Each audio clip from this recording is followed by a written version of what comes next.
This is the Self-Aware Leader Podcast. Now your host, Jason Rigby.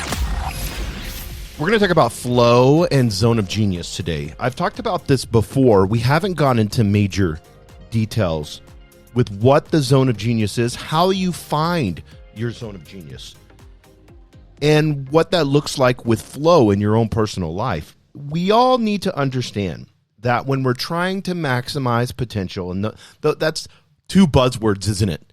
We love those words, especially here in Western culture, maximizing potential. But if we want to maximize potential as a leader, and if we're passionate about self-learning, self-development, making sure that every single day, physically, mentally, spiritually, and emotionally, we're doing our best, then I want to introduce you to a concept that's going to change it all.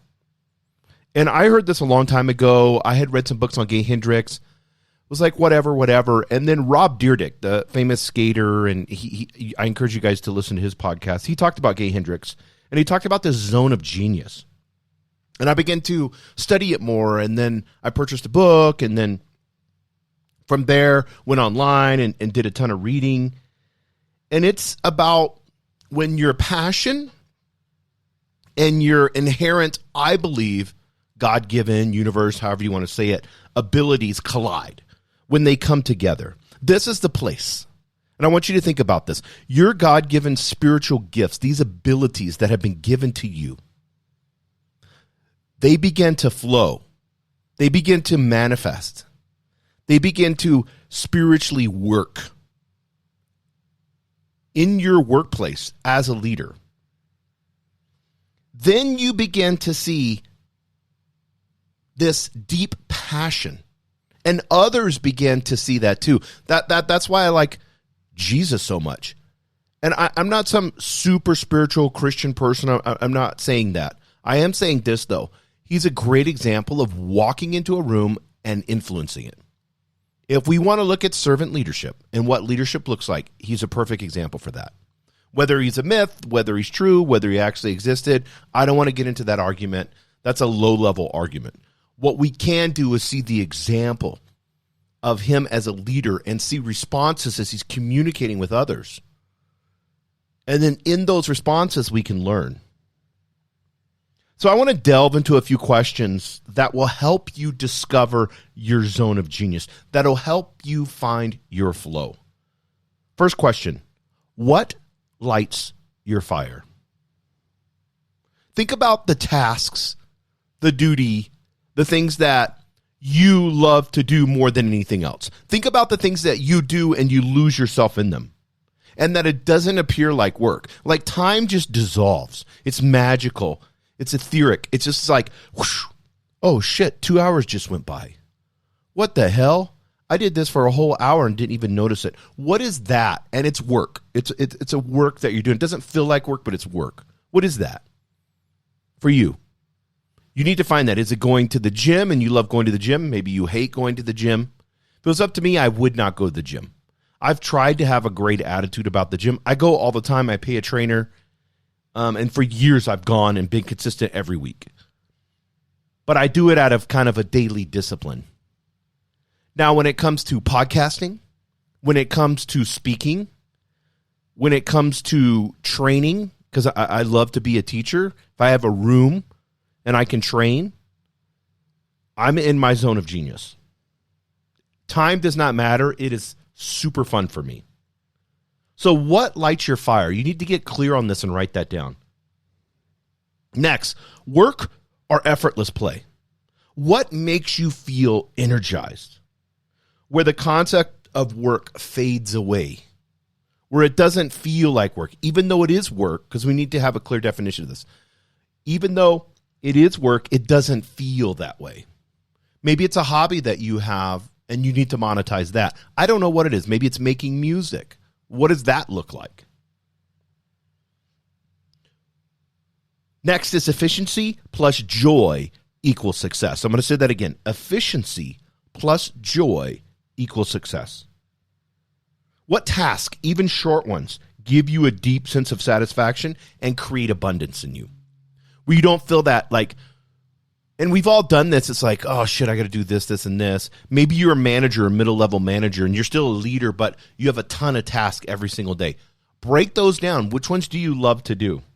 And I know you could take someone in your organization, or you can have a conversation with your boss and see if you could get some of these things that you hate to do and give it to somebody else. I've done this before. I was able to talk my boss into hiring an assistant for me. And we didn't have a lot of money at the time. This was a while ago. I was able to do that. I had to present an ROI. I said, give me 3 months. Let's hire somebody. Give me 3 months, and I guarantee I'll show you an ROI on it. And it was just having to do a lot. It takes a lot of energy when you first hire an assistant. But it pays off in the long run. Within a week and a half, it was tremendously paying off because I hired that person to handle the stuff I did not want to do, which left me in my zone of genius, which left me feeling happy, which left me having efficiency plus joy, which equals success. What gives you a deep sense of satisfaction in your work and creates abundance? That word abundance can be overused sometimes. It's just something that allows you, as the universe does, to expand. What expansion do you have? Is it teaching? Is it talking to others? Is it one-on-one coaching? As a leader, what can you free up the task so that you can be the best leader that you know in your zone of genius? Next, what's your superpower? We all have unique talents. Every single one of us.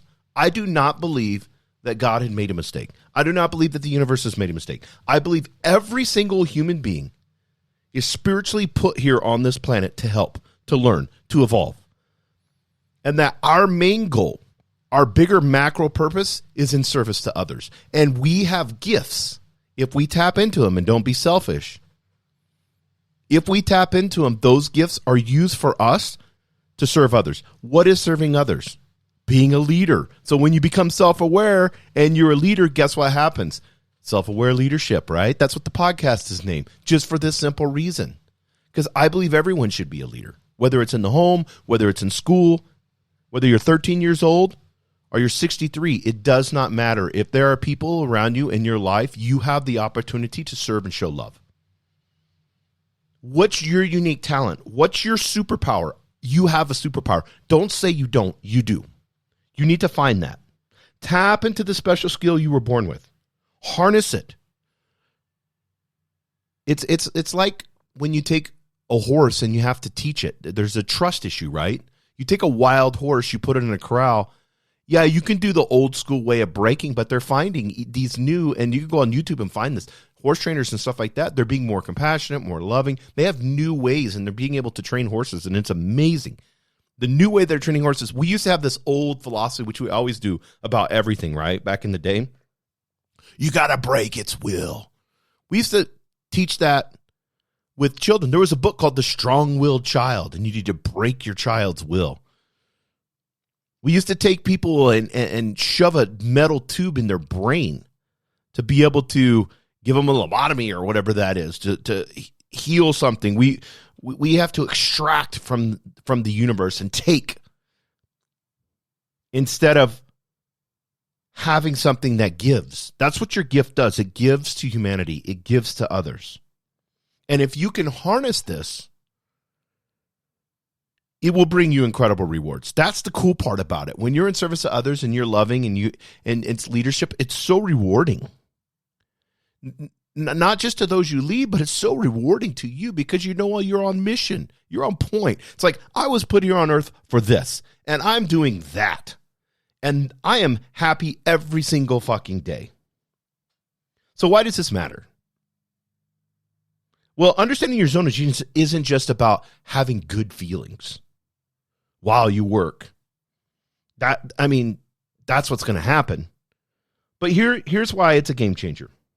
One, it allows you to unleash your potential, your God-given abilities. When you're operating in your zone of genius, you're naturally productive, you're naturally creative, you're innovative, and you're going to create work that has long-lasting value. You're not going to take shortcuts. You're not going to be cheap in what you do. And for the most part, what I've seen when I'm in my zone of genius is the most creative work I've ever done. And sometimes that can be 20 minutes and it's like, well, I just invented something. What the hell? We're going to go in this direction. And then it works amazing. That was all because I created work of real value, because the value comes from what? Being in touch with my spiritual gift. Then I allow my spiritual gift, my higher self, to operate. Oh, what does that look like? Well, here's not just 10x, here's 1,000x coming. Next is it's authentic leadership. It's you being you in your gift. When you know what makes you tick, you lead with confidence. And it's going to show with everyone else around them. You're going to be influenced. You're not going to be this tired, depressed leader, trudging through tasks every day. And when you're in your zone of genius, you will always, always inspire. Working from your zone of genius sets an example. And it encourages your team to find their own flow and to work within that. What if you had your whole team working in all of their zone of geniuses? You'd have so much abundance coming, you wouldn't be able to handle all the clients. I want you to take some time, and I always say this, in self-awareness, this is so important. Take time for reflection. What tasks make you feel like you're in your zone of genius? Get clear on that. Write that down, guys. How can understanding this concept better empower you as a leader? And this is what it's about. It's about me, you, and everyone that sees the potential in themselves to serve others. It's about inspiring each other.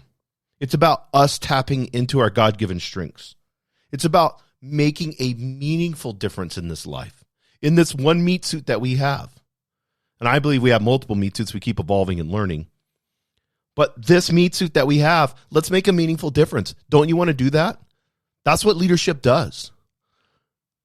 That's what your zone of genius does. It's worth the time to go through it. Remember, self-awareness is a superpower. And you have the potential inside of you, through your higher self, to become the exceptional leader you were meant to be. Thank you for tuning in to the Self-Aware Leader Podcast with host Jason Rigby.